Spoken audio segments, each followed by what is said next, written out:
Violent crime doesn't just happen on the weekends up in Chicago, but after a weekend, it gives us a bit of an idea to sit back and just tally all this up, and it's quite remarkable what people have to endure in the Windy City. When you look at these headlines, 8 people shot during exchange of gunfire early Sunday morning in River North, according to police. That's the Chicago Tribune headline. Another one, 4 police officers hurt in traffic crash following shooting outside police station. That incident began with a shooting outside the 3rd District, according to police. 2 critically wounded in a shooting after an argument turns physical in Auburn Grisham. Also, you've got other headlines, including this just absolutely tragic story. A tow truck driver and Navy veteran was killed on the job in Chicago. 27-year-old Jack Jacobson had been responding to a Land Rover repossession. Soon after, he was found shot to death in his tow truck after being ambushed by a large group of people. Police said the front windshield was riddled with bullets. Investigators now pulling video from the city pod camera there, and also tow truck cameras for other clues.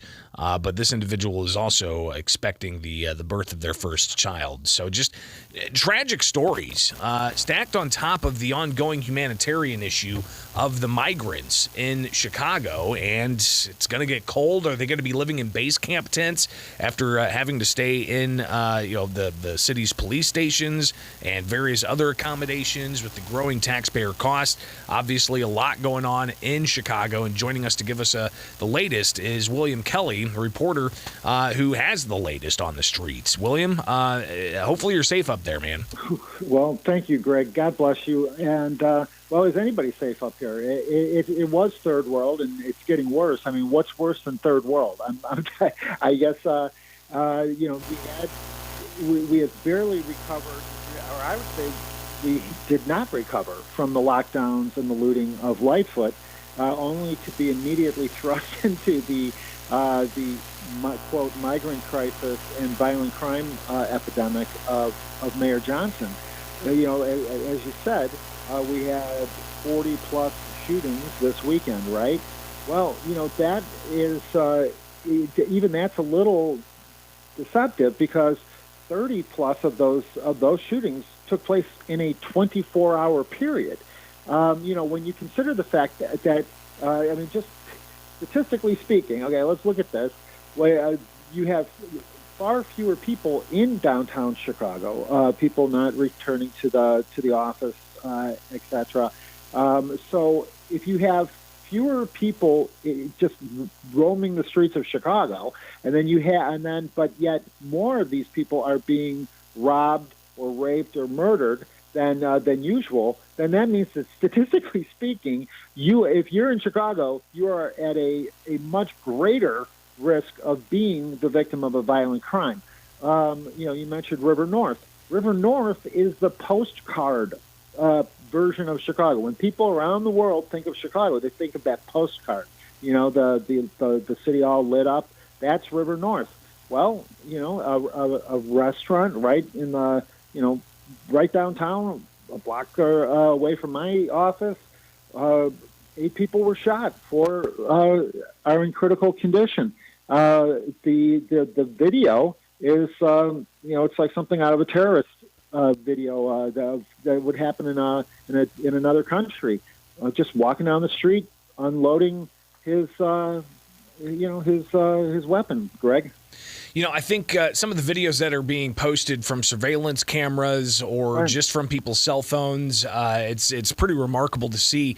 But William, I do want to get your thoughts on a few things here on the crime stats. I'm looking at the Chicago Police crime statistics right now, and it shows that in the past 7 days, murder is up 9%, but shootings are down about 7%. That's just the last 7 days. However, over the past month, murders down 38%, shootings are down 19%, but you've got an increase in robbery and aggravated battery. In the 4-year average, nearly every crime statistic is up except for aggravated battery and burglary. Murders up 19% in the past 4 years, shooting incidents up 17%, and motor vehicle theft in the past 4 years up 228%. Looking at pre-COVID numbers to now, are things getting better or worse? Well, clearly they're getting worse, and hearing you recite the shootings are down statistic reminded me of kind of almost PTSD style of trying to ask Mayor Lightfoot about mass shootings, multiple mass shootings in Chicago on a weekly basis, and having her tell me that shootings were down. The irony of that, though, is that it was because of those exchanges that I'm being told from people who even worked on her campaign that she lost her bid for re-election because the average citizen was like, wait, the mayor thinks shootings are down? There's 70 shell casings in front of my house. What are you talking about? I even spoke with a gentleman who works for the city who said that, that it's a scandal how they even hose down these crime scenes. They should be using some kind of special bleach because what a lot of Chicagoans don't realize is that they just hose down the sidewalk, the blood off the sidewalk, and a lot of Chicagoans are just tracking through blood, brain matter, shell casings, lead, like they're walking through a shooting range and they don't even realize their dog is, sniffing brain matter on the sidewalk. It really is a scandal in and of itself. People don't even realize the bloodborne, blood, pathogens that, and hepatitis and other things that you can get from having just pools of blood on the sidewalk. So this is, the city of Chicago is failing in every metrics that you could possibly think of, and maybe even a few that the average person wouldn't even think of. And on top of it, we have now so many armed robberies, specifically in the north side, where you have these crews that will commit 12, 15, 20 robberies, armed robberies of people, gun to the head, in an hour, on the north side. So it's not like this is even news. The police, should know about this. They should be on top of this. For whatever reason, they're not. And now my sources are telling me within the police department to expect not only gang turf war over who gets to rob Chicagoans on what streets at what time of the day. This is where we're headed. William Kelly with us finally here. Of course, we've got the compounding issues of the migrant crisis with the mayor still looking to do the base camp style tents, but he's looking at brick and mortar. You had the mayor make comments about going to the southern border soon, but when that's going to happen, we shall see. He doesn't seem to be as forceful as New York City Mayor Eric Adams is about trying to shut down the idea of a sanctuary city. But you even have the governor being asked about the Democrat National Convention happening next year in Chicago and what that ultimately is going to look like. Here he is on Face the Nation, and I want to get your thoughts on this with William Kelly standing by to react to the ideas that Governor J.B. Pritzker has here. The Democratic convention's in Chicago next year. Are you confident that your city and your state are going to have a better grasp on it by this time? I am confident that we can handle it, but again, it will require help from the federal government, and someone needs to work in Texas with these border politicians to have them stop sending people only to blue cities and blue states. And the President of the United States and the White House has the ability to help disperse folks across the country. That will help a lot. So, William, your thoughts there on what could possibly happen next summer? What could possibly go wrong? Well, it is a bizarre world to hear the governor of Illinois talking about this migrant crisis. First of all, as if these migrants are from Texas. They're not from Texas. They're from Venezuela. So referring to them as Texans, just shows that there is some disconnect with the truth.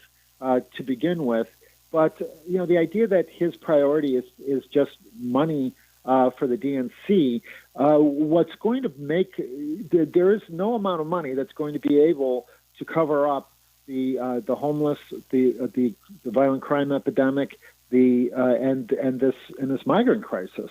we're scheduled to receive 25 buses per day of migrants. We aren't even scratching the surface of the crimes that these migrants are committing in the city of Chicago.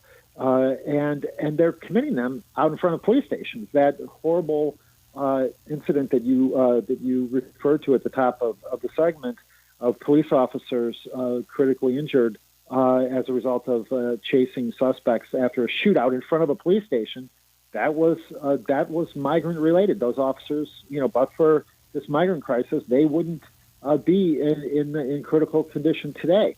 These stories are but for your show, very few people, certainly around the state, would even know the magnitude of these issues, the violence that is taking place, and the really bizarre response of our leaders, our elected leaders. They want more money to solve these problems.